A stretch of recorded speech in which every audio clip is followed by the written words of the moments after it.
Bonjour à toutes et à tous. À la date du 18 juillet 2026, l'actualité française est marquée par des développements significatifs.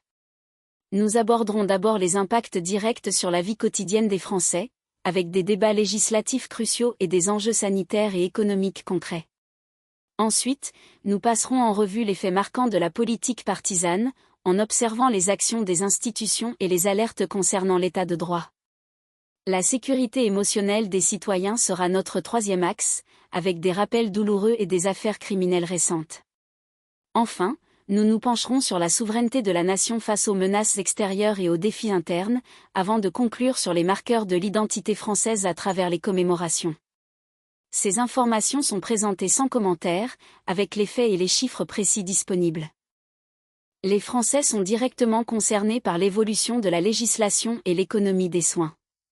La loi fin de vie a été adoptée par l'Assemblée nationale avec 291 voix pour, 241 contre, et 29 abstentions.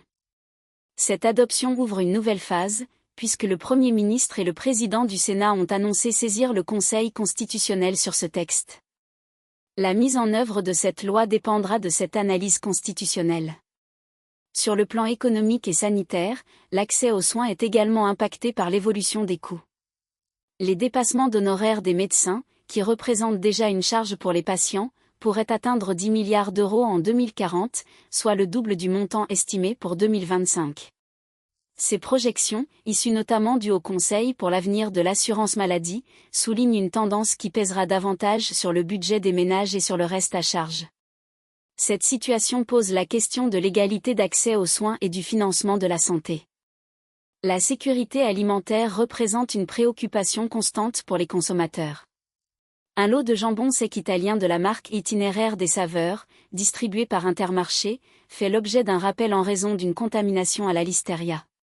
Ce type d'alerte conduit les autorités sanitaires à agir rapidement pour protéger la santé publique et impose aux distributeurs des procédures de retrait immédiat des produits des rayons.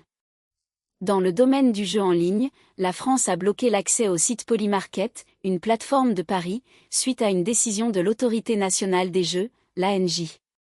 Cette action vise à faire respecter la régulation française des activités de paris sur le territoire, protégeant ainsi les joueurs et les opérateurs agréés. Enfin, la santé au travail est également sous surveillance en période de risque climatique accru. La canicule de juin 2026 est identifiée comme un risque majeur pour la santé au travail.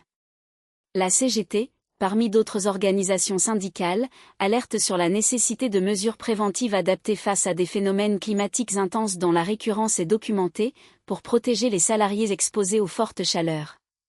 L'impact concret sur les Français ordinaires se manifeste par ces enjeux de santé, de pouvoir d'achat face aux dépenses de santé, de sécurité alimentaire et de protection face aux risques climatiques et numériques. Dans la sphère politique, plusieurs décisions et rapports ont marqué l'actualité et questionnent le cadre de l'action publique. La transparence et la protection des lanceurs d'alerte restent des sujets centraux pour le fonctionnement démocratique. Le tribunal administratif de Paris a conforté le statut de lanceuse d'alerte d'une plaignante dans l'affaire impliquant Édouard Philippe. Cette décision renforce le cadre légal entourant la dénonciation d'irrégularités au sein des institutions publiques, offrant une protection accrue à ceux qui s'engagent dans cette démarche. Parallèlement, le président Emmanuel Macron a fait une déclaration à Fontainebleau, aux côtés des forces luttant contre les incendies. Cette intervention présidentielle intervient dans un contexte de mobilisation nationale face aux feux de forêt, soulignant l'engagement des autorités et l'ampleur des défis environnementaux que la France doit affronter. Sur le plan législatif, des débats continuent de susciter des réactions.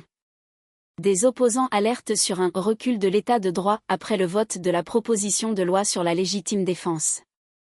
Les critiques portent sur les potentielles implications de cette loi pour les droits civiques et les procédures judiciaires, soulevant des questions sur l'équilibre entre sécurité des citoyens et respect des libertés fondamentales. Les travaux parlementaires se poursuivent avec la préparation du budget de l'année prochaine. La Commission de la Défense nationale a nommé ses rapporteurs pour avis sur le projet de loi de finances 2027. Ce processus vise à examiner en détail les dépenses et les orientations stratégiques du ministère de la Défense pour l'exercice à venir, un enjeu pour les capacités de souveraineté de la France. Enfin, la délégation parlementaire au renseignement a publié son rapport public pour l'année 2025.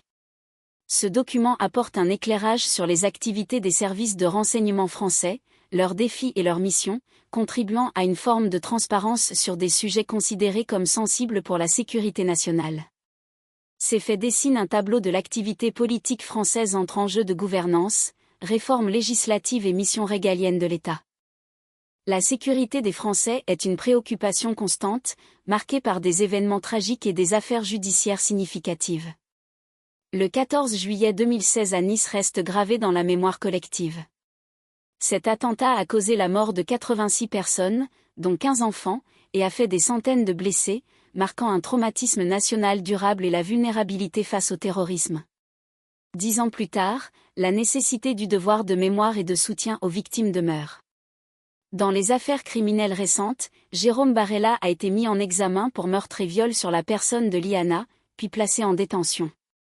Ce fait divers, qui a suscité une forte émotion et une couverture médiatique importante, montre l'action rapide des services de justice face à des crimes d'une extrême gravité. Les violences urbaines continuent de se manifester avec des conséquences dramatiques. Une fusillade a éclaté à Carcassonne, dans le quartier Fléming, sur un point de deal. Le bilan de cet événement est d'un mort et de 4 blessés. Ce type de fait souligne la persistance des trafics et de la violence associée dans certaines zones du territoire, impactant la tranquillité publique et la sécurité des habitants. À Argenteuil, un homme de 25 ans a été battu à mort devant une salle de sport, après un différend. Ces faits mettent en lumière les violences interpersonnelles parfois fatales qui peuvent survenir dans l'espace public. L'enquête sur la disparition de Delphine Jubillard a connu un développement. Des ossements ont été retrouvés près de Cagnac-les-Mines, suite aux aveux de Cédric Jubillard. Cette avancée, si elle est confirmée par les analyses, pourrait apporter des réponses dans une affaire très médiatisée depuis plusieurs années. Sur le plan international, la justice française continue de traiter des crimes contre l'humanité. Eugène Roy-Muciot a été condamné en appel à 27 ans de réclusion criminelle pour complicité de génocide. Cette décision réaffirme l'engagement de la France dans la lutte contre l'impunité des auteurs de crimes de masse et sa compétence universelle en la matière. Ces éléments, allant du souvenir d'un attentat majeur aux récentes actions de la justice, illustrent la complexité des défis en matière de sécurité et de justice. La souveraineté de la France est confrontée à des défis multiples, tant sur le plan de la sécurité numérique que sur celui de la défense et de la résilience nationale. En matière de cyberdéfense, le Centre gouvernemental de veille, d'alerte et de réponse aux attaques informatiques, le CERT-FR, a observé le ciblage et la compromission d'entités françaises par le groupe Turla, un acteur étatique lié au FSB russe. Ces attaques visent des infrastructures stratégiques et des informations sensibles, représentant une menace directe pour les intérêts nationaux et la protection des données. En réaction à ces agressions, la France, en coordination avec le Royaume-Uni et l'Union européenne, a riposté par l'imposition de sanctions contre 9 individus et 4 entités russes identifiées comme responsables de cyberattaques. Cette action multinationale vise à dissuader et à pénaliser les acteurs de la cyberguerre. Une certification française, TerraViti, label de viticulture durable, a également été la cible d'une cyberattaque revendiquée, démontrant l'étendue des menaces qui touchent des secteurs variés de l'économie et de l'agriculture française. Dans le domaine de la défense aérienne, une réorientation stratégique est en cours. Le chasseur de nouvelle génération, ou NGF, composante clé du programme SCAF Système de combat aérien futur, est abandonné dans sa forme initiale. L'effort est désormais réorienté vers le développement d'un « cloud de combat », une architecture numérique partagée par les différentes plateformes militaires. Cette décision implique une adaptation de la stratégie industrielle et opérationnelle française en matière d'armement aérien et de coopération européenne. Face aux risques environnementaux et à leurs conséquences sur le territoire, la résilience nationale est mise à l'épreuve. Lors de la lutte contre les feux de forêt à Fontainebleau, 950 pompiers et 120 militaires ont été déployés. Cette mobilisation illustre l'importance des moyens humains et matériels nécessaires pour faire face à des catastrophes naturelles d'ampleur croissante, et souligne le rôle des forces armées en soutien des services civils. Cependant, les capacités de certains services publics essentiels sont affectées par des réductions d'effectifs. L'Office national des forêts, l'ONF, a perdu 7000 agents en moins de 40 ans, tandis que Météo France a vu un tiers de ses effectifs disparaître en 15 ans. Ces diminutions de personnel, dans des organismes cruciaux pour la prévention et la gestion des risques environnementaux, interrogent sur la capacité à maintenir le niveau de protection et de surveillance du territoire face aux défis futurs et aux enjeux de souveraineté climatique. La souveraineté de la France dépend de sa capacité à se défendre contre les menaces numériques, à adapter ses outils de défense et à maintenir des services publics robustes. L'identité française se forge et se réaffirme également à travers le devoir de mémoire et la promotion de ses valeurs fondamentales. Une journée nationale a été célébrée en mémoire des victimes de crimes racistes et antisémites commis par l'État français. Cette commémoration annuelle honore spécifiquement le souvenir des milliers de personnes persécutées et assassinées durant l'occupation, rappelant les pages sombres de l'histoire du pays et la responsabilité des pouvoirs publics. Lors de cette même journée, un hommage a également été rendu aux Justes de France. Il s'agit des femmes et des hommes qui, au péril de leur vie, ont agi pour sauver des Juifs et d'autres personnes menacées par la barbarie, incarnant les valeurs de courage, de résistance et d'humanité au nom de la nation. L'objectif principal de cet événement est de perpétuer le devoir de mémoire pour les générations futures. Il vise à s'assurer que les leçons du passé ne soient pas oubliées et que la vigilance reste de mise face aux idéologies haineuses et aux menaces de discrimination. La journée nationale souligne de manière explicite l'engagement de la France contre le racisme et l'antisémitisme sous toutes leurs formes.